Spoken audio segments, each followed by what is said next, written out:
ఈనాటి మన ఈ లోతైన విశ్లేషణకు స్వాగతం. ఈరోజు మనం 2025-26 సంవత్సరాలలో అంతరిక్ష పరిశోధనలలో రాబోయే భారీ విప్లవాన్ని డీకోడ్ చేయబోతున్నాం. అంటే ఇది కేవలం పాత తరహాలో ఉపగ్రహాలను కక్షలో వదిలేయడం గురించి కాదు, అంతుచిక్కని విశ్వ రహస్యాలను ఛేదించే డీప్ స్పేస్ అన్వేషణ గురించి. నిజమే. మనమిప్పుడు ఒక కొత్త శకంలోకి అడుగుపెడుతున్నాం. ఖచ్చితంగా. అంతరిక్షంలోనే స్వంతంగా నిర్ణయాలు తీసుకునే కృత్రిమ మేధస్సు మరియు ఇతర గ్రహాలపై జీవించడానికి మానవుడు చేస్తున్న సన్నాహాల గురించి కూడా మనం మాట్లాడుకోబోతున్నాం. ఈ సోర్స్ మెటీరియల్స్ చదువుతుంటే నాకు నిజంగా గూస్బంప్స్ వచ్చాయి తెలుసా. రావడం సహజమే. ఎందుకంటే ఈ రాబోయే రెండేళ్లలో జరగబోయే పరిణామాలు అంతరిక్ష రంగం స్వరూపాన్నే మార్చేయబోతున్నాయి. అంటే కేవలం సైన్స్ ఫిక్షన్ సినిమాల్లో మాత్రమే చూసిన సాంకేతికతలు ఇప్పుడు వాస్తవ రూపం తాలుస్తున్నాయి. మన దగ్గరున్న ఆప్టికల్ కెమెరాలకు ఒక పెద్ద సమస్య ఉంది కదా. ఆకాశంలో దట్టమైన మేఘాలుంటే అవి భూమిని స్పష్టంగా చూడలేవు. కరెక్ట్.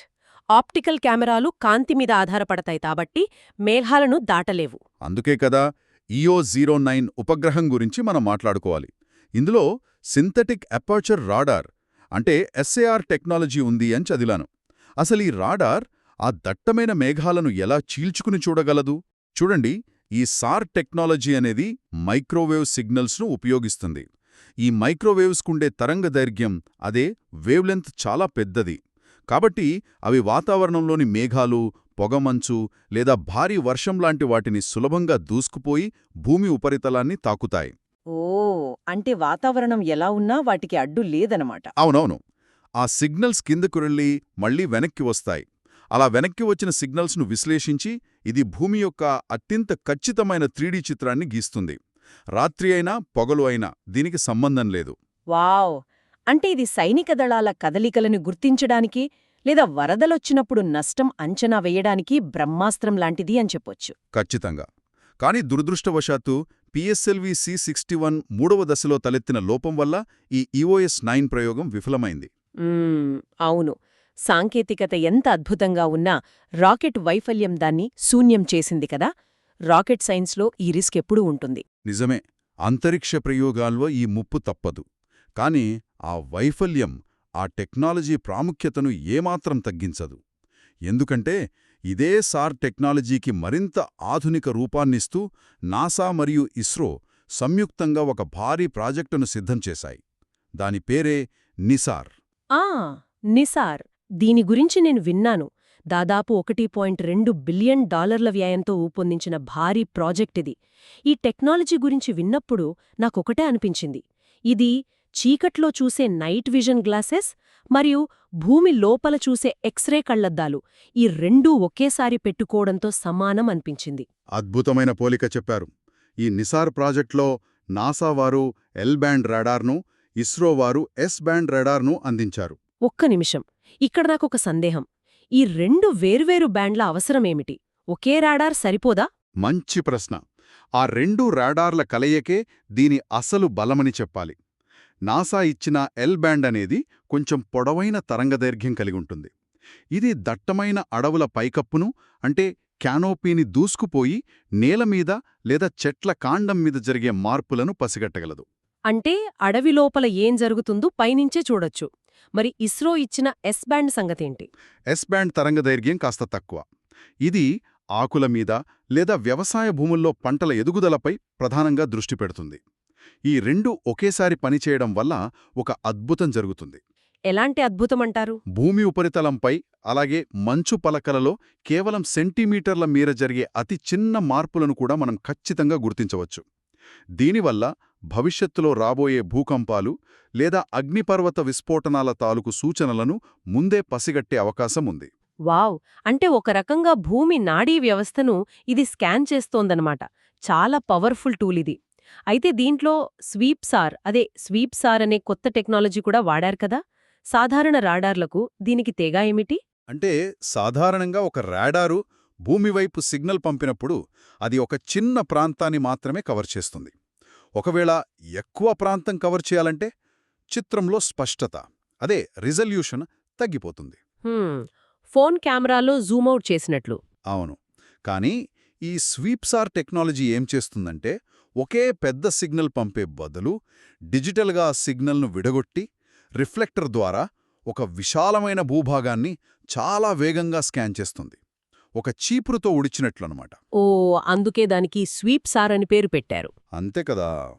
దీనివల్ల వందల కిలోమీటర్ల భూభాగాన్ని అత్యంత హై రిజల్యూషన్తో ఒకేసారి బంధించవచ్చు.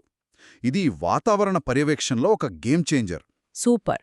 మన భూమిని మనం ఇంత జాగ్రత్తగా గమనిస్తున్న క్రమంలోనే వాతావరణం, ముఖ్యంగా అంతరిక్ష వాతావరణం గురించి కూడా చర్చిద్దాం. సూర్యుడి నుండొచ్చే ముప్పులు చాలా ప్రమాదకరం కదా. అవును. గ్రీన్హౌస్ వాయువుల పర్యవేక్షణ కోసం జపాన్ జీఓఎస్ఏ జీడబ్ల్యూ పంపితే నాసా ఏకంగా ట్రీసర్స్ అనే ప్రాజెక్టును చేపట్టింది. ఈ రేడియేషన్ ముప్పులను అర్థం చేసుకోవడానికి ఇది చాలా కీలకం. నేను చదివిన సోర్సెస్ ప్రకారం ఈ ట్రీసార్స్ మ్యాగ్నెటిక్ రీకనెక్షన్ గురించి అధ్యయనం చేస్తుంది. అసలీ రీకనెక్షన్ వల్ల మన కమ్యూనికేషన్ టెక్నాలజీకి ఎలాంటి ముప్పు పొంచి ఉందో కాస్త వివరిస్తారా?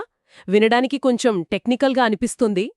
దీన్ని అర్థం చేసుకోవాలంటే భూమి చుట్టూ ఒక అదృశ్య అయస్కాంత కవచం ఉందనే విషయం మనం గుర్తుంచుకోవాలి. సూర్యుడు నుండి ఎప్పుడూ అత్యంత వేగవంతమైన, శక్తివంతమైన రేడియేషన్ కణాలు మనవైపు దూసుకొస్తూ ఉంటాయి. వాటినే సోలార్ విండ్స్ అంటారు. సౌరపవనాలు మన కవచాన్ని ఢీకొడతాయి కదా. కరెక్ట్. అవి మన అయస్కాంత కవచాన్ని బలంగా ఢీకొట్టినప్పుడు ఆ అయస్కాంత క్షేత్ర రేఖలు విపరీతమైన ఒత్తిడికి గురవుతాయి. అప్పుడు అవి ఒక రబ్బర్ బ్యాండ్ లాగా సాగిపోయి ఒక్కసారిగా తెగిపోయి మళ్లీ వేరే రేఖలతో అతుక్కుంటాయి.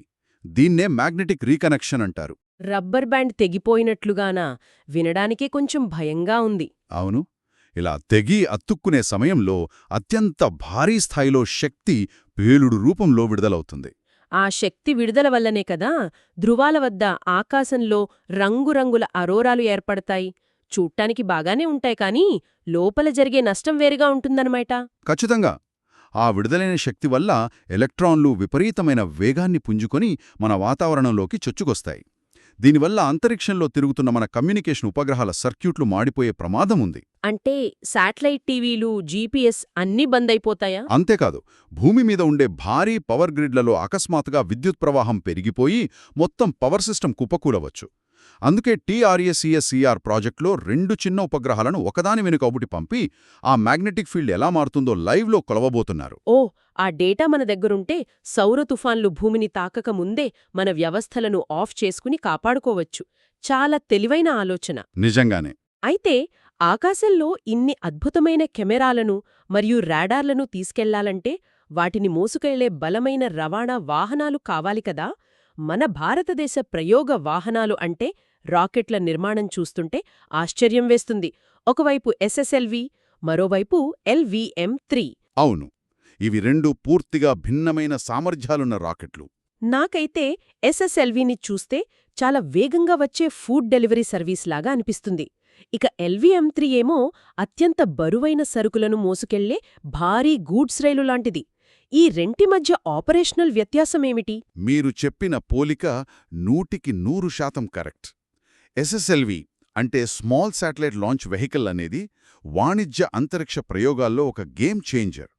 దీని ప్రధాన ఉద్దేశ్యం తక్కువ ఖర్చుతో వేగంగా ప్రయోగాలు చేయడం. వేగంగా అంటే ఎంత వేగంగా? సాధారణంగా రాకెట్లను సిద్ధం చేయడానికి నెలల సమయం పడుతుంది కదా. అవును. కానీ SSLVని కేవలం 6 సభ్యుల బృందంతో కేవలం 72 గంటల్లో మొత్తం అసెంబుల్ చేసి ప్రయోగానికి సిద్ధం చేయవచ్చు. వావ్! కేవలం 3 రోజుల్లో? అది ఎలా సాధ్యం? ఎందుకంటే ఇందులో అన్ని ఘన ఇంధన మోటార్లే ఉంటాయి కాబట్టి లిక్విడ్ ఇంధనం నింపడం, వాల్వ్స్ చెక్ చేయడం, లీకేజీలు చూసుకోవడం లాంటి సంక్లిష్టతలుండవు. ఇది 500 కిలోల బరువును సునాయాసంగా కక్షలోకి తీసుకెళ్తుంది. అంటే ఒక చిన్న శాటిలైట్ పంపాలనుకునే ప్రైవేట్ కంపెనీలకు ఇది చాలా అనుకూలంగా ఉంటుంది. మరి ఏకంగా గగన్యాన్ లాంటి మిషన్లలో మనుషులను మోసుకెళ్లే LVM-3 నిర్మాణం ఎంత సంక్లిష్టంగా ఉంటుంది? దీని సామర్థ్యం 8000 కిలోలు కదా. అసలు దీనిలో 3 దశలెందుకు వాడతారు? ఎందుకంటే బరువును బట్టి ఇంధన అవసరాలు మారిపోతాయి. LVM-3 మొదటి దశలో S-200 అనే 2 భారీ ఘన ఇంధన బూస్టర్లు ఉంటాయి. ఆ పక్కనుండే పెద్ద రాకెట్ ట్యూబులు అవేనా? అవే భూమి గురుత్వాకర్షణను అత్యంత బలంగా ఎదుర్కొని వాతావరణంలోని మందమైన పొరలను దాటాలంటే అపారమైన తక్షణ శక్తి అంటే థ్రస్ట్ కావాలి. ఆ శక్తిని ఈ ఘన ఇంధనం ఇస్తుంది. ఇక వాతావరణం పల్చబడ్డాక రెండవ దశలో L110 ద్రవ కోర్ దశ మొదలవుతుంది. ఓహ్, ద్రవ ఇంధనం వాడటం వల్ల రాకెట్ వేగాన్ని మనం కంట్రోల్ చేయవచ్చు కదా? ఖచ్చితంగా. ఇక చివరిది మరియు అత్యంత క్లిష్టమైనది మూడవ దశ క్రయోజెనిక్ C25. ఆ, ఈ క్రయోజెనిక్ దశ గురించే నేను చదివాను. ఇందులో ద్రవ ఆక్సిజన్, ద్రవ హైడ్రోజన్లను వాడతారు కదా. అసలు ఈ ఇంజిన్ తయారు చేయడం ఎందుకంత కష్టమంటారు? ఎందుకంటే హైడ్రోజన్ను ద్రవ రూపంలో ఉంచాలంటే ఉష్ణోగ్రత -253°C ఉండాలి. అంతటి అతి శీతల ఉష్ణోగ్రతలలో రాకెట్లోని లోహపు భాగాలు పెళుసుబారి పగిలిపోయే ప్రమాదముంది. -253°, ఊహించుకుంటేనే చలివేస్తోంది. అవును. పైగా ఆ ద్రవ ఇంధనాన్ని విపరీతమైన ఒత్తిడితో దహనగదిలోకి అంటే కంబషన్ ఛాంబర్లోకి పంపే టర్బో పంపులను డిజైన్ చేయడం ఇంజనీరింగ్కు ఒక పెద్ద పరీక్ష. కానీ దీనివల్ల వచ్చే మైలేజ్, అదే స్పెసిఫిక్ ఇంపల్స్, చాలా ఎక్కువ. అందుకే భారీ ఉపగ్రహాలను ఖచ్చితమైన కక్షలో ప్రవేశపెట్టడానికి అంతిమ దశలో ఈ క్రయోజెనిక్ ఇంజన్ను వాడతారు. అద్భుతమైన మెకానిజం. ఈ లాంచ్ వెహికల్స్తో పాటు ప్రైవేట్ రంగంలో వస్తున్న వాణిజ్య ముందడుగు గురించి కూడా ప్రస్తావించాలి. ముఖ్యంగా ధృవ స్పేస్ వారి లీప్-1 మిషన్. ఇది వాళ్ల సొంత P30 ప్లాట్ఫామ్ మీద పనిచేస్తుంది కదా? అవును. ధృవ స్పేస్ చేస్తున్న ప్రయోగాలు న్యూఢిల్లీలో జరిగిన G-GLEX 2025 కాన్ఫరెన్స్లో కూడా చాలా చర్చనీయాంశమయ్యాయి. ఇక్కడే నాకొక పెద్ద సందేహం వచ్చింది. ఈ మిషన్లో కక్షలోనే డేటాను విశ్లేషించే Nexus-01 అనే AI పేలోడ్ ఉందన్నారు. అసలు అంతరిక్షంలో ఉండే తీవ్రమైన రేడియేషన్ వల్ల కంప్యూటర్ మైక్రోచిప్స్ వెంటనే దెబ్బతింటాయి కదా. మరి అక్కడ AI ఎలా పనిచేస్తుంది? మంచి పాయింట్ పట్టుకున్నారు. రేడియేషన్ వల్ల కంప్యూటర్ల లాజిక్ దెబ్బతినకుండా ఉండటానికి శాస్త్రవేత్తలు రేడియేషన్ హార్డెండ్ చిప్స్ వాడతారు. అలాగే ఎర్రర్లను వాటంతట అవే సరిచేసుకునే రిడెండెంట్ సిస్టమ్స్ పెడతారు. సరే, హార్డ్వేర్ సురక్షితంగా ఉంటుంది. కానీ భూమితో సంబంధం లేకుండా డేటాను అక్కడ ఎందుకు ఫిల్టర్ చేయాలి? కిందకు పంపొచ్చు కదా? అక్కడే ఉంది అసలు సమస్య. ఈ లీప్-1లోని ఎస్పర్ OTR-2 లాంటి హైపర్స్పెక్ట్రల్ కెమెరాలు భూమికి సంబంధించిన టెరాబైట్ల కొద్ది డేటాను ఇమేజెస్ రూపంలో తీస్తాయి. అవన్నీ భూమికి పంపాలంటే బ్యాండ్విడ్త్ సరిపోదు, చాలా సమయం పడుతుంది. అంటే నెట్వర్క్ స్పీడ్ సమస్య అంతరిక్షంలో కూడా ఉందన్నమాట. హహా, ఖచ్చితంగా. ఉదాహరణకు ఆ కెమెరా తీసిన సగం ఫోటోల్లో కేవలం దట్టమైన మేఘాలు మాత్రమే ఉన్నాయనుకోండి. ఆ పనికిమాలిన డేటాను డౌన్లోడ్ చేయడానికి భూమి మీద మనం ఎందుకు వెయిట్ చేయాలి? నిజమే, టైం వేస్ట్, ఎనర్జీ వేస్ట్. అందుకే ఆ Nexus-01 AI ప్రాసెసర్ అప్పటికప్పుడే ఆ ఫోటోలను స్కాన్ చేసి, ఈ ఫోటోలో మేఘాలు తప్ప ఏమీ లేవు, దీన్ని డిలీట్ చేసే, ఈ ఫోటోలో వ్యవసాయ భూముల డేటా స్పష్టంగా ఉంది, దీన్ని మాత్రం కిందకు పంపు అని సొంతంగా నిర్ణయం తీసుకుంటుంది. దీన్నే ఆన్బోర్డ్ ఎడ్జ్ కంప్యూటింగ్ అంటారు. వావ్! భూమి మీద ఉన్న మన ప్రమేయం లేకుండానే అంతరిక్షంలోనే ఒక మెదడు పనిచేస్తుందన్నమాట. ఇది డేటా ట్రాన్స్మిషన్ ఖర్చును, సమయాన్ని అనూహ్యంగా తగ్గిస్తుంది. అవును, ఇది చాలా పెద్ద అయితే మనుషులు భవిష్యత్తులో మార్స్ లాంటి గ్రహాలపైకి వెళ్లాలంటే ముందు భూమి మీద శిక్షణ తీసుకోవాలి కదా. ఇక్కడే నాకు పెద్ద సందేహం ఉంది. లడఖ్లోని టియసోకర్ వ్యాలీలో హోప్ అనలాగ్ స్టేషన్ను ఏర్పాటు చేశారని విన్నాను. లడఖ్లో వాతావరణం బాగా చల్లగా ఉంటుందని తెలుసు. కాని మార్స్ గ్రహం మీద ఉండే ఆ ప్రాణాంతక పరిస్థితులను భూమి మీద ఉన్న ఒక వ్యాలీ నిజంగా అనుకరించగలదా? ఈ శిక్షణ సరిపోతుందా? చూడండి, మీరన్నట్లు అది 100% మార్స్ కాదు, అది సాధ్యం కూడా కాదు. కాని భూమి మీద మార్స్ వాతావరణానికి అత్యంత దగ్గరగా ఉండే పరిస్థితులు అక్కడే ఉన్నాయి. అంటే ఎలాంటి పరిస్థితులు? మొదటిది, ఆ ప్రాంతం సముద్రం మట్టానికి బాగా ఎత్తులో ఉండటం వల్ల వాతావరణ పీడనం చాలా తక్కువగా ఉంటుంది. రెండవది, అక్కడ ఓజోన్ పొర పల్చగా ఉంటుంది కాబట్టి సూర్యుడి నుండి వచ్చే ప్రాణాంతక యూవీ రేడియేషన్ నేరుగా నేలను తాకుతుంది, అచ్చం మార్స్ మీదలాగా. ఓ, రేడియేషన్ కూడా అక్కడ ఎక్కువగా ఉంటుందన్నమాట. అవును. ఇక మూడవది, ఆ లోయలో ఉండే నేల, దీన్నే సెలైన్ పెర్మాఫ్రాస్ట్ అంటారు. అది ఉప్పుతో నిండిపోయి గడ్డగట్టి ఉంటుంది. దాని రసాయన కూర్పు మార్స్ నేలకి చాలా దగ్గరగా ఉంటుంది. ఇలాంటి అత్యంత కఠినమైన ఒంటరి ప్రదేశంలో ఉంచడం ద్వారా భవిష్యత్తు వ్యోమగాములకు శిక్షణిస్తారు. అంటే కేవలం ఫిజికల్ శిక్షణే కాకుండా ఆ ఐసోలేషన్కి అలవాటు పడేలా సైకలాజికల్ శిక్షణ కూడా ఇస్తారన్నమాట. పైగా కమ్యూనికేషన్ ఎక్విప్మెంట్ కూడా ఎలా పనిచేస్తుందో టెస్ట్ చేయొచ్చు. కరెక్ట్. ఇదొక కంప్లీట్ డ్రెస్ రిహర్సల్ లాంటిది. చాలా ఆసక్తికరం. ఇక భూమి కక్షను దాటి మనం డీప్ స్పేస్ అన్వేషణ వైపు వెళ్తే ముఖ్యంగా చైనా ప్రయోగిస్తున్న టియాన్వెన్-2 మిషన్ గురించి మాట్లాడుకోవాలి.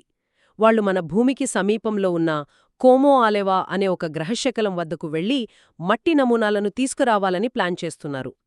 దీన్ని క్వాసీమూన్ అని కూడా అంటారు కదా. అసలీ క్వాసీమూన్ అంటే ఏంటి? భూమి చుట్టూ తిరగదు, సూర్యుడు చుట్టూనే తిరుగుతుంది.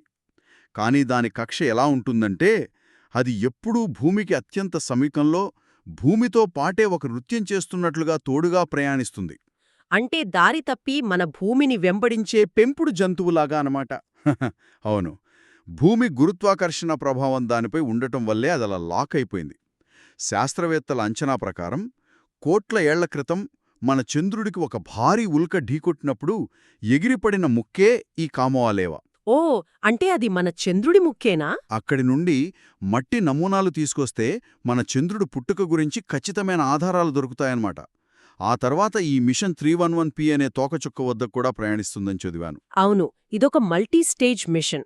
డీప్ స్పేస్లో ఆస్టరాయిడ్స్ మరియు కామెట్స్పై పరిశోధనలు చేయటం దీని లక్ష్యం. ఇలా మనకు తోడుగా ప్రయాణించే ఈ గ్రహశకలాలైతే పర్వాలేదు కాని అకస్మాత్తుగా భూమివైపు దూసుకొచ్చే ఉల్కల నుండి మనల్ని మనం ఎలా రక్షించుకోవాలి? ఇక్కడే కాస్మిక్ వాచ్డాగ్స్ పాత్ర వస్తుంది కదా. నాసా నిధులతో నడిచే అట్లాస్ టెలిస్కోప్ నెట్వర్క్ ఒకటి. కానీ ముఖ్యంగా చిలీ పర్వతాలపై ఉన్న వెరా సి రూబిన్ ఒబ్జర్వేటరీ, అదే విఆర్ఓ గురించి వింటే మాత్రం మతిపోతుంది. దీంట్లో వాడిన కెమెరా ఏకంగా 3200 మెగాపిక్సెల్ కెమెరా అట.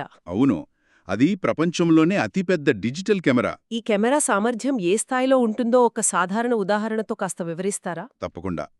ఆ కెమెరా లోపలుండే సెన్సార్ పరిమాణమే ఏకంగా ఒక చిన్న కారంత ఉంటుంది. దీని సామర్థ్యం ఎంతంటే మీరొక అతిపెద్ద క్రికెట్ స్టేడియంలో 1,00,000 మంది ప్రేక్షకుల మధ్యలో ఉండి ఎక్కడో మూలన ఇసుకలో పడి ఉన్న ఒక చిన్న గాల్ఫ్ బంతిని అత్యంత స్పష్టంగా ఫోటో తీసినట్లు ఉంటుంది. వావ్, 1,00,000 మందిలో ఒక చిన్న బంతినా? అన్బిలీవబుల్. అవును.